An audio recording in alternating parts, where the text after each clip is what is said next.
Bismillahirrahmanirrahim. Janji Allah kepada orang yang berdoa. Makanya doa itu benar-benar senjata orang mukmin, melebihi senjata apapun yang dimiliki oleh seseorang. Paling dahsyat itu kalau punya doa. Jadi kalau orang yakin kepada Allah, maka dan keyakinan dia kepada Allah lebih besar daripada keyakinan dia kepada apapun, maka selama dia masih bisa berdoa kepada Allah, dia tenang. Ada masalah dikit, oh Ilahi. Ada masalah dikit, Ilahi. Ada masalah dikit, Rabbi. Terus saja. Ada masalah sepele apapun, minta ke Allah. Ada masalah apapun, minta ke Allah. Dan kata Nabi, janganlah kalian menjadi lemah dalam berdoa, karena sesungguhnya tidak akan binasa seseorang selama dia masih berdoa kepada Allah. Itu hadis Nabi dari Aisyah. Janganlah kalian menjadi lemah dalam berdoa, artinya jadi pundung, jadi putus asa dalam berdoa, karena tidak akan binasa seseorang selama dia masih berdoa kepada Allah Subhanahu wa taala. Jadi kalau kita masih terus mengharap dan meminta kepada Allah, kita nggak akan binasa, kita nggak akan kalah, kita nggak akan rugi. Dan kata para ulama, segala sesuatu di dunia ini akan pergi dan tidak kembali. Ini clue penting nih, bisa dicatat. Segala sesuatu di dunia ini akan pergi dan tidak akan kembali kecuali doa. Dia pergi dan dia pasti akan kembali. Segala sesuatu kalau udah pergi di dunia ini nggak akan kembali lagi. Kalau pergi di sini maksudnya pergi kepada Allah. Tapi kalau doa pergi ke Allah, dia pasti akan balik lagi kepada yang meminta. Satu-satunya yang pergi ke Allah dan kembali di dunia ini hanyalah doa.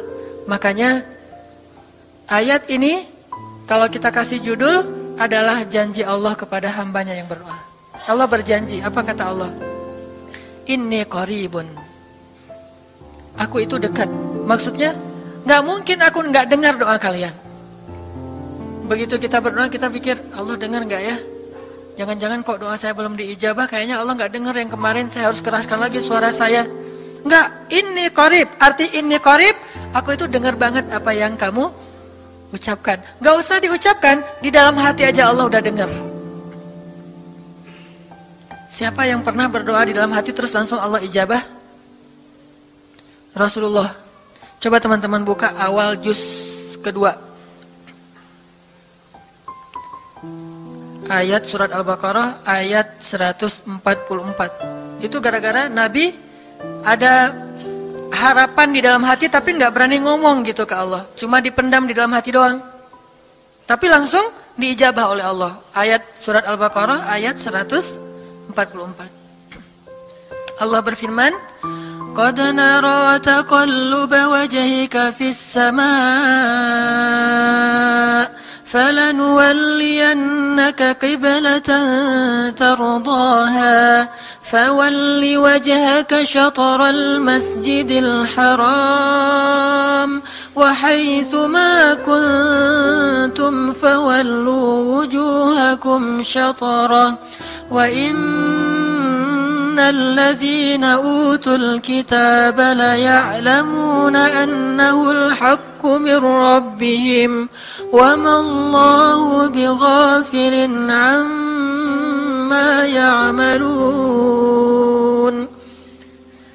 Jadi ceritanya orang Yahudi suka menghina kaum muslimin gara-gara orang Islam kalau sholat waktu itu masih menghadap ke Al-Aqsa, Palestina. Jadi kata orang Yahudi itu, lihat orang Islam mah fake, suka niru.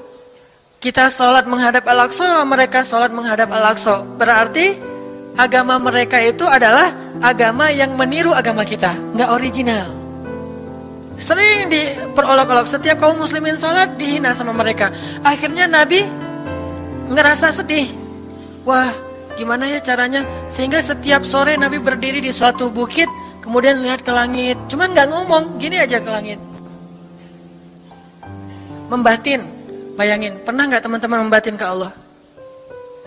Ini yang harus kita coba lakukan. Belajar membatin kepada Allah. Itu romantis banget. Jadi duduk sendiri. Allah, ngomong gitu dalam hati. Dan yakinlah ini qarib, Allah tuh dengerin. Jangan pikir, saya kayak ngomong sendiri, kayak orang kurang waras. Enggak, Allah itu mendengar. Jadi kita batin aja sama Allah, ngomong dalam hati, ya Allah, saya tuh lagi gini, ada masalah. Ngomong dalam hati kita, please Allah, please, gitu ya. Nah, itu kalau kita membatin, inni qaribun wa asirru qaulakum aw ijharu bih innahu alimun bidzatis sudur. Jadi Nabi nggak enak mau ngomong, ya Allah, tolong dong pindahin kiblat dari Masjidil Aqsa ke Masjidil Haram. Soalnya daripada dikata-katain melulu sama orang Yahudi, mau ngomong kayak gitu tuh nggak enak sama Allah. Malu Rasul ke Allah. Masa kiblat aja minta dipindahin. Akhirnya Nabi cuma ngelihat ke langit aja tiap hari. Udah selesai, pulang. Besok lihat lagi ke langit. Turunlah ayat ini. Sesungguhnya kami telah melihat bagaimana kamu selalu menengadahkan wajahmu ke langit. Maka kami palingkan kiblat ke arah yang kamu sukai. Coba lihat. Turun wahyu untuk merespon doa Nabi yang bahkan belum diverbalkan, belum diucapkan dengan kata-kata, tapi Allah udah ngerespon. Gimana caranya biar kita bisa kayak gitu? Melihat seorang cewek cantik, kayaknya kerudungnya soleha gitu ya, kuliahnya di UIN misalnya, atau di pesantren mana gitu. Ternyata pas kita tanya-tanya ke teman-teman kita, oh dia tuh lagi belajar Al-Quran di masjid, sekarang lagi hijrah banget. Bahkan udah hafal juz amma, juz 30, Masya Allah. Terus dalam hati, aduh, ini kayaknya cocok menjadi ibu bagi anak-anak saya. Wih. Tapi dalam hati kan gak berani ngomong nih. Tiba-tiba dapat berita, dia masih jomblo juga loh, belum ada apa-apa, gak ada ikatan sama siapa-siapa. Oh gitu, membatin lagi, ya Allah, bisa gak ya saya datang ke rumah dia. Tiba-tiba kita ngelewat, ketemu dia lagi benerin motor, lagi parkir motor depan rumah dia. Si Neng itu ternyata rumahnya di sini. Ternyata tetangga. Ada aja jalan tuh Allah mempertemukan. Allah tahu isi hati kita. Bisa nggak caranya sespontan itu? Gampang. Pengen sesuatu, Allah kasih. Padahal kita belum minta. Ini kan keajaiban doa nih. Cuman kita seringnya ngerasa udah minta berkali-kali kok nggak dikasih-kasih. Kita belajar sekarang. Rasul nggak usah minta pakai verbal, cuman membatin doang dalam hati, Allah udah ngasih. Pernah nggak teman-teman ngerasa kayak gitu? Ada kepengen sesuatu, tiba-tiba terwujud. Pernah kan? Tapi kepengennya yang baik-baik. Pengen misalnya, aduh, saya pengen banget umroh, cuman mau ngomong kayak gitu mah, saya mah orangnya kayaknya nggak mungkin bisa umroh kalau ngandalin harta. Orangnya nggak mampu, kerjanya juga pas-pasan, gimana mau umroh untuk makan aja susah. Tapi pengen banget dalam hati kita. Dan itu rindunya tuh rindu banget. Setiap kali ngelihat video atau tayangan di TV tentang umroh dan haji, menitikkan air mata. Saking kangennya ke Baitullah. Allah tahu itu dalam hati kita. Tiba-tiba ada jalan. Ada aja jalannya. Dan bisa dikasih sedekah, bisa juga hadiah, bisa juga door prize, bisa juga macam-macam. Pokoknya ada jalan aja, tiba-tiba bisa umroh. Dan saya sering banget membawa orang umroh. Di antara jamaah itu selalu ada 1 atau 2 orang yang umrohnya itu miracle, keajaiban dari Allah. Ketika saya cari tahu alasannya apa, ternyata emang dia dari dulu pengen banget umroh. Cuman gak bisa ngandelin hartanya, Allah kasih jalan yang lain. Bukankah Allah itu memampukan yang diundang, bukan mengundang yang mampu? Kan itu yang sering kita dengar kan? Allah tidak mengundang yang mampu, tetapi memampukan yang diundang. Kalau udah Allah undang, pasti mampu. Kalau Allah nggak ngundang, walaupun dia mampu nggak akan bisa. Jadi Allah bukan mengundang yang mampu, tetapi memampukan yang diundang. Sehingga kita kalau hati kita kayaknya pantas diundang, Allah undang tuh.